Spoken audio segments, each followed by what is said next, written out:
Hi, I'm Jeff. I'm Andrew. And we're back with the mid-set video update.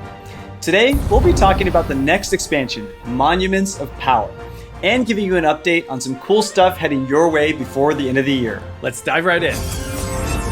First off, a big welcome to all the new and returning players who joined the game during Call of the Mountain. We've had a great time seeing your new Targon-inspired builds, whether you're soaking in the sunlight or bringing down the mountain with Aurelian Soul. But the journey to Targon isn't over yet.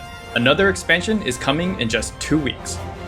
Our new release schedule has fresh cards coming at you every 2 months, with a big expansion that introduces a new region every 6 months.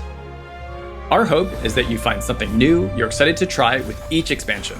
In that spirit, today we're kicking off the Monuments of Power reveal with an entirely new card type, Landmarks. With Call of the Mountain, the theme of climbing the iconic Mount Targon got us excited to explore other locations and wonders throughout Runeterra. We thought these cards could exist in a different design space than other card types, with a mix of new mechanics as well as cool, lore-based concepts. Let's take a look at our first Monuments of Power reveal, and the first ever landmark, the Vaults of Helia.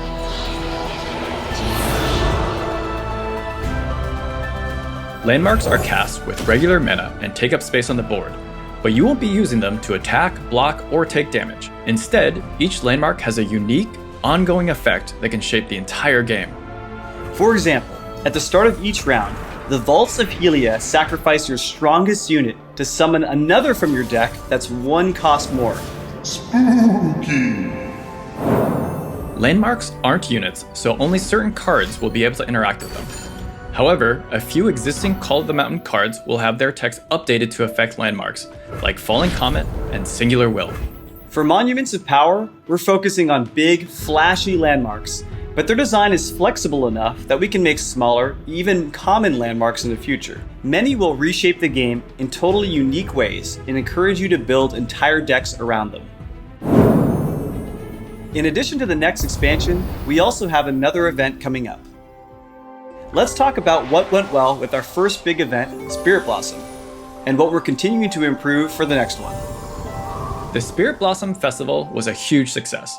We got a lot of positive feedback around the Spirit theme and the Bestow Lab, and we saw a ton of players participating to unlock the various event rewards.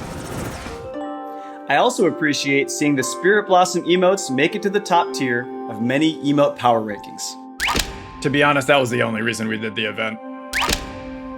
We set out to create new cosmetic content that was worth collecting, and high-quality ways to personalize your Legends of Runeterra experience. Spirit Blossom has also encouraged us to continue investing in events and cosmetics, and see if we can make each one something you don't want to miss. Our next event will be similar to Spirit Blossom, but we're also looking to make some adjustments based on your feedback. We saw that some players felt like the optimal way to complete quests was to grind out a bunch of games, or they felt like a reward was just out of reach because they missed a day or 2 of wins. So for the next event, we'll be improving quests, daily win bonuses, and even the rewards you get along the way. As for the theme, the next event will have a very different tone than the Spirit Blossom Festival. That's all we can say for now, but the exact date and more details are coming soon. We have a few quick updates that didn't really fit anywhere else. So now it's time for the lightning round. What? Go, go, go, go! Okay, what's the deal with Spectator? In November, we're launching the initial version of Spectator. Watch your friends play in real time in any game with just a click. Eventually, we'll evolve this feature into a full-fledged Spectator mode to support tournaments and esports. Next question. Any news on cosmetics for cards? We're working on multiple types of card cosmetics. They aren't ready yet, but here's a quick look at the first type, which are called card styles. Card styles are cosmetic upgrades that can be earned for every card in Legends of Runeterra. You can focus on just unlocking styles for your faves, or go for a totally blinged out collection. More news on the other types of card cosmetics coming out at the start of 2021. Next. Last question, what is that and where can I get one? It's a baby infernal drake. His name is Charlie, and he is mine. Oh man. But you can get yours next patch, I guess. Awesome. And that's it for the lightning round. But we've got one last announcement before we go. Seasonal tournaments. Seasonal tournaments are, you guessed it, tournaments that happen at the end of each season. They're designed to be the apex of competition in Legends of Runeterra, exclusively for the best of the best and run fully in-game. Over 1,000 players in each global region will be able to compete.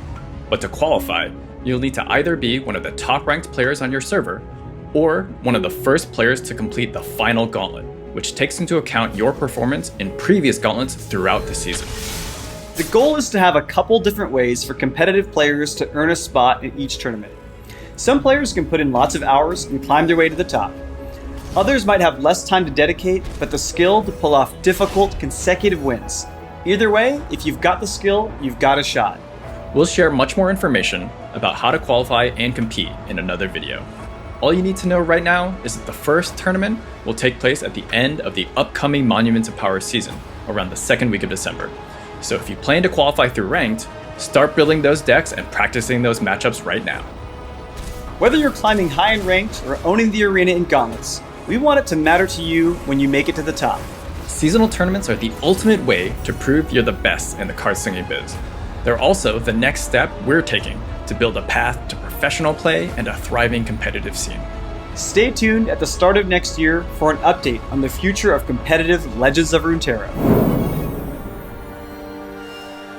We're almost at the end of the year, but there's still tons more to come.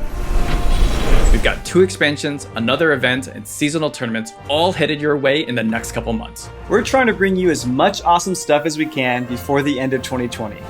As we said before, you can expect everything mentioned in these videos to grow and evolve over time. So we'll be looking to the Legends of Runeterra community for feedback as we go.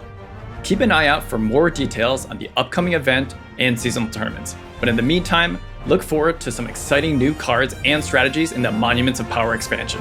Thanks for watching.